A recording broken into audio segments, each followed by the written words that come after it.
आपका दोस्त पूछे कि तकरीर कैसी थी, आप ये बोलो कि मुझे नहीं मालूम। यहां से सुनकर के यहां से निकालना नहीं है। हमारा देश एक लोकतांत्रिक देश है। लोकतंत्र में जिस समाज के पास अपना डंडा, अपना झंडा, अपना नेता नहीं होता, लोकतंत्र में उस समाज को इंसाफ नहीं मिलता। और हमारे लोकतंत्र की खूबसूरती यह है, हमारा संविधान इस बात की इजाजत देता है कि हर समाज अपना डंडा, अपना झंडा, अपना नेता, अपनी पार्टी, अपना प्लेटफॉर्म बना सकता है और इलेक्शन कमीशन ऑफ इंडिया में जाकर के अपनी पार्टी को रजिस्टर्ड करवा सकता है और इलेक्शन में पार्टिसिपेट कर सकता है। हमारे देश का संविधान इस बात की इजाजत देता है। इस देश में 1, 2, 3, 4 नहीं, 2500 पार्टियां इलेक्शन कमीशन ऑफ इंडिया में रजिस्टर्ड है।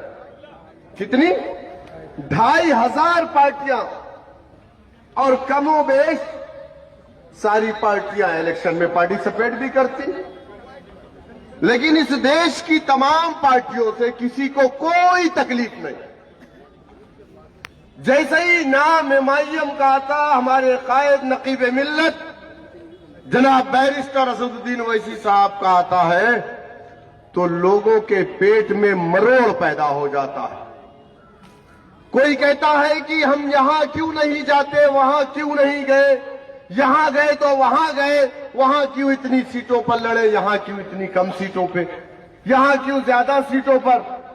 हम पर इल्जाम क्या लगाया जाता, हम बीजेपी की बी टीम है।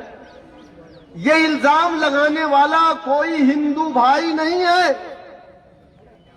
ये इल्जाम लगाने वाला कोई दलित नहीं है, ये इल्जाम लगाने वाला कलमा ला इलाहा इल्लल्लाह मुहम्मदुर रसूलुल्लाह को पढ़ने वाला। क्या ये बात गलत है? इस देश में 1947 15 अगस्त हमारा मुल्क, हमारा देश आजाद हुआ। हमारा परचम, जिस तिरंगे को हमने बनाया, यकीनन हमने बनाया। आरएसएस ने तिरंगे को मनहूस कहा था। उस वक्त आरएसएस ने तिरंगे का विरोध किया था। इस तिरंगे को हमने बनाया और यह तिरंगा हमारी आन बान शान है। हर 15 अगस्त को, हर 26 जनवरी को हम इस तिरंगे को अपने घर पर, अपनी फैक्ट्री पर, अपने कार्यालय पर बड़ी आन बान शान से फहराते हैं, लहराते हैं।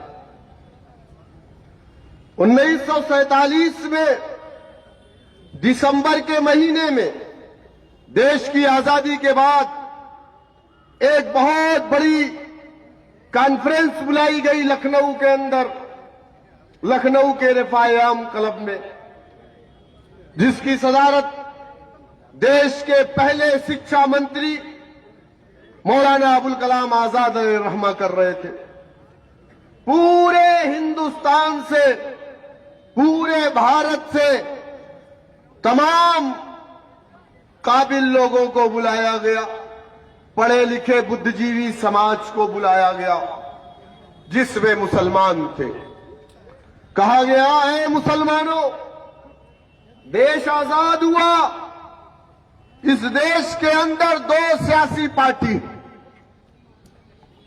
उस वक्त बीजेपी नहीं बनी थी, बीजेपी तो 1984 में बनी, लेकिन हिंदू महासभा थी, लेकिन उसका कोई रोल नहीं था।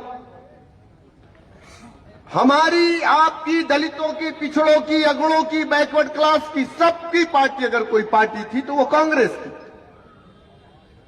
हमारे बड़ों ने कहा कि ऐ मुसलमानों, मुस्लिम लीग तुम्हारी पार्टी नहीं है। क्या कहा? मुस्लिम लीग तुम्हारी पार्टी नहीं है। मैं उस मुस्लिम लीग की बात नहीं कर रहा हूं जो मुस्लिम लीग जिना की थी, मैं उस मुस्लिम लीग की बात कर रहा हूं जो आज भी केरला के अंदर अपोजिशन में है।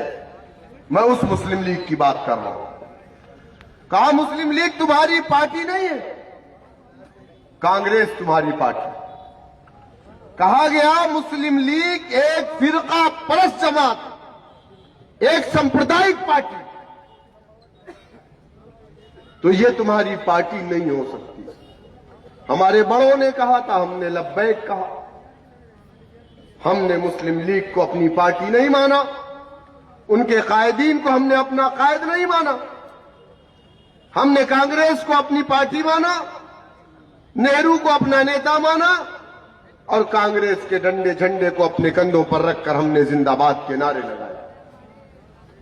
1 साल, 2 साल, 3 साल नहीं, बल्कि 60 साल तक इस मुल्क का इख्तिदार, इस मुल्क की सबसे बड़ी गद्दी कांग्रेस को हमने दिया, 60 साल तक। लेकिन मेरा सवाल है उन कांग्रेसी चपरासियों से, समाजवादी पार्टी के उन मुस्लिम चपरासियों से जो आए दिन सुबह शाम हमें बीजेपी की बी टीम कहते हैं। अपने घर पे इतना ध्यान देता तो शायद घर अच्छा बन जाता, जितना ध्यान उसका हम पर है। मैं उनसे पूछना चाहता हूं, जब हमारा देश आजाद हुआ, देश के अंदर मुसलमान सरकारी नौकरियों में 30% था। कितना था? 30%। मौजूदा वक्त में सरकारी नौकरियों में मुसलमान कितना फीसद है? कितना फीसद है? मेरा सवाल समाजवादी पार्टी के नेताओं से है, मेरा सवाल बहुजन समाज कांग्रेस पार्टी के नेताओं से है, मेरा सवाल उन तमाम नाम नहाज सेकुलर पार्टी के नेताओं से है जो अपने आप को सेकुलर और हमें फिरका परस्त यानी कम्युनल कहते हैं। आज 1% मुसलमान सरकारी नौकरियों में नहीं है। कौन जिम्मेदार है? कौन जिम्मेदार है? समाजवादी पार्टी के लोग 100% कहीं ना कहीं किसी कमरे से बैठ करके मेरी तकरीर को सुन रहे होंगे, क्योंकि ये तकरीर कल उनको पहुंचानी है लखनऊ।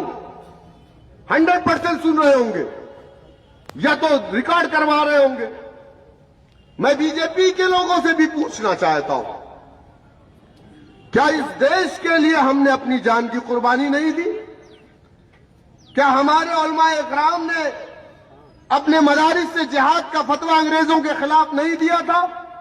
आज जो लोग चिल्लाते हैं ये जिहाद, वो जिहाद, ये जिहाद, जिहाद तो तुम्हें पता ही नहीं।